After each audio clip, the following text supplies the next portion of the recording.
ท่านผู้ชมพวกเขามักคิดเรื่อยๆว่าการเปลี่ยนแปลงของดินฟ้าอากาศเป็นเรื่องไกลโตจากพวกเขาแต่ที่จริงแล้วอุณหภูมิที่สูงขึ้นทุกองศาโลกที่ร้อนขึ้นทุกครั้งผู้ที่สัมผัสได้ก่อนหมู่เป็นสิ่งที่น้อยที่สุดในโลกเหล่านี้หญ้าเติบโตและเหี่ยวแห้งไวกว่าปกติขอบวงศิลป์ของต้นไม้ที่ผิดปกติหิมะที่ค่อยๆเปลี่ยนสีการยกย้ายของฝูงนกที่บ่เป็นไปตามกฎเกณฑ์ของฤดูกาลการเปลี่ยนแปลงเล็กๆน้อยๆที่บ่มีผู้ใดสนใจเหล่านี้ล้วนแต่แม่นสัญญาณเตือนภัยที่โลกเฮาส่งออกมาอย่างลับๆ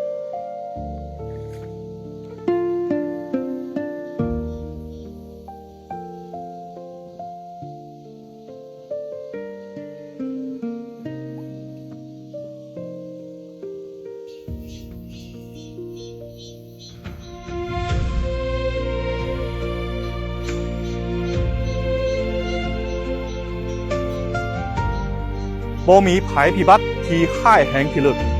มีแต่การเปลี่ยนแปลงเมื่อละเล็กเมื่อละน้อยเท่านั้น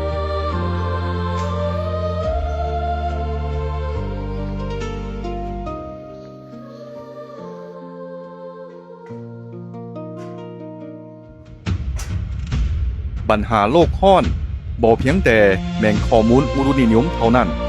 มันเสื่องซ่อนไว้อยู่ในการเคลื่อนไหวดำรงชีวิตของต้นไม้ใบหญ้าทุกชนิดหิมะน้ำก้อนทุกเม็ดและสัตว์สาบาสิ่งทุกประเภทสิ่งแวดล้อมดินฟ้าอากาศที่มีการเปลี่ยนแปลงอย่างคาดคิดบ่ได้กำลังเปลี่ยนกฎเกณฑ์การเติบโตของสัตว์สาบาสิ่งอย่างมิดเงียบและกระทบถึงหน่วยโลกที่เป็นบ้านเมืองรวมของพวกเขา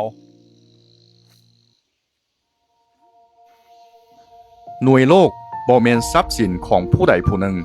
การปกปักรักษาบ้านเมืองก็บ่แม่นภาระหน้าที่ที่ไกลจากพวกเขาหลายคำตอบของการแก้ไขวิกฤตการเปลี่ยนแปลงของดินฟ้าอากาศมันอยู่ในชีวิตประจำวันของแต่ละคนการกระทำเล็กน้อยที่ถูกต้องสะสมไว้ตลอดมื้อตลอดคืนก็จะสามารถกลายเป็นกำลังที่ยิ่งใหญ่ในการปกป้องโลกของพวกเขาได้